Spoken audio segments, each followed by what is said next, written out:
That night, something was different. In that moment, when my sweet friend was asking me to continue being the hype girl, I did something monumental, at least for me.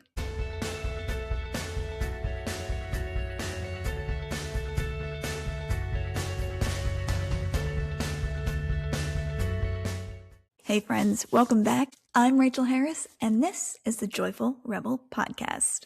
Today, we're talking about courage, but probably not the kind that you're picturing. This isn't about the big speech or the dramatic boundary.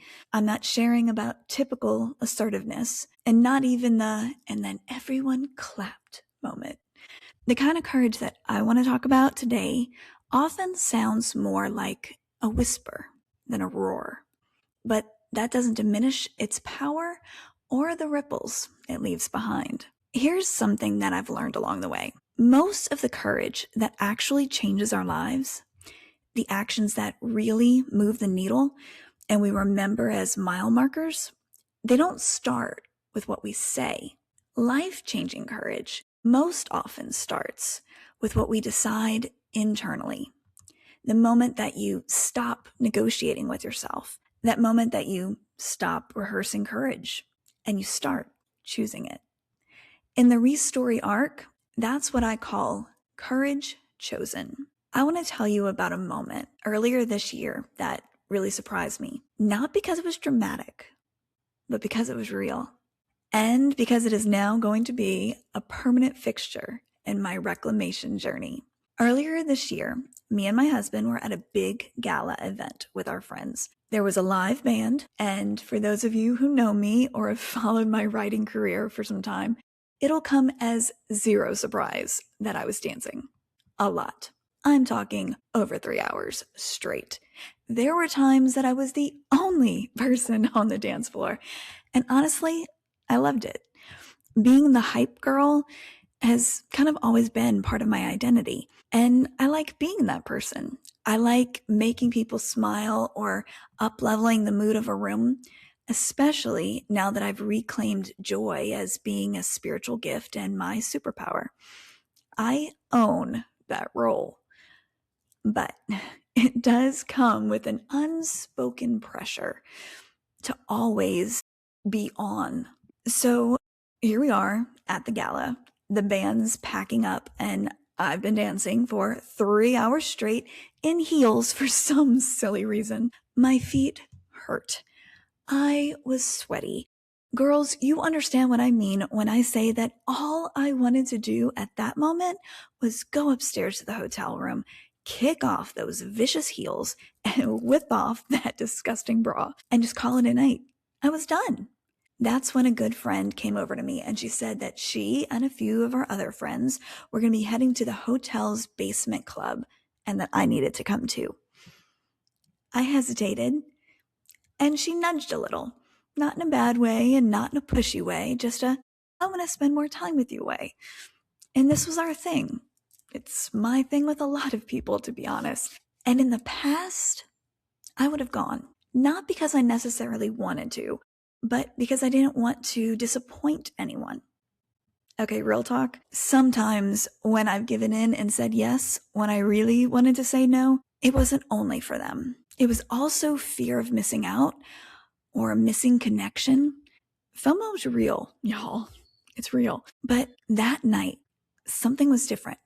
In that moment, when my sweet friend was asking me to continue being the hype girl, I did something monumental, at least for me. I paused and I listened in.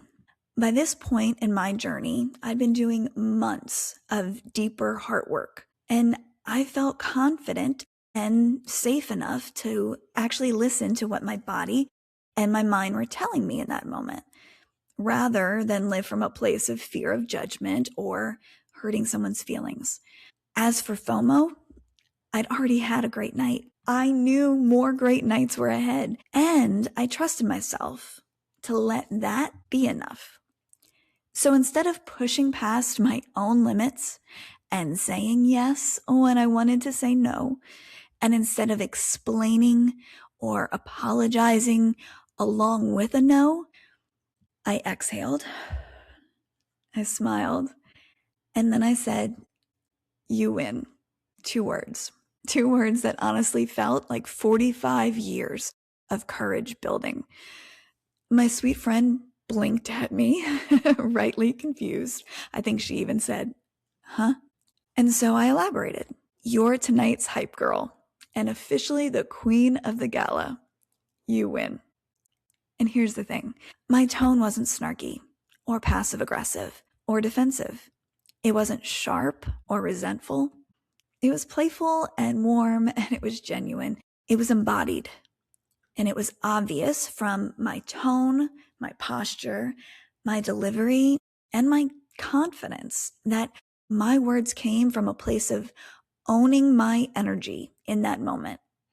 And because my friend loves me and she sees me, I felt safe enough in our friendship to use my voice and to live one of my favorite personal radiant statements.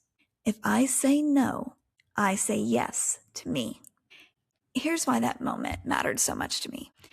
The courage wasn't in the words. It was in the decision underneath them. I chose wholeness over people pleasing, truth over performance, alignment over approval. And also, while it is definitely secondary to me finally having my own back, in that moment, I also trusted in the goodness of my friendship. And I also had a good friend, and I knew that. And I knew that she had my back too, and that she cared about me just as much as I cared about her. I trusted that I didn't have to disappear for connection to stay intact. And if that had turned out not to be true, well, then that would be good information to have. And that is going to be a powerful tool that we will unpack together in a future episode. But in that gala moment, I chose to not prioritize another person's expectations, feelings, or wants at the expense of my needs, my wants, my well-being. And because my courage was embodied, not defensive, not sharp, not resentful, it landed exactly as I intended it to. No drama, no rupture, just clarity. Because this is what I know now. When your no is rooted in self-trust instead of fear, it doesn't threaten connection. It strengthens it. This is what I want you to hear. Courage isn't always loud. Sometimes courage is a tiny, trembling return to truth. It's the moment that you stop swallowing your voice, not to dominate, but to honor yourself. Fear-based silence abandons you. Wisdom-based pauses buy you time. And spirit-led courage brings you home to yourself. This kind of quiet courage shows up in many situations. Every time you don't over-explain your no, every time you stop performing enthusiasm that you don't feel, every time that you tell the truth without rehearsing how it will land or come up with backup defense strategies, every time you choose rest instead of proving something, and every time that you say less and you mean it more. Courage chosen often sounds very simple. My brave choice? 2 words. That's how you know it's real. Before we wrap up, I want to leave you with a tool that you can use right in the middle of real life, not later in your journal, not once you've overthought it to death. Tell me I'm not the only one who does that. I call this tool the alignment drop.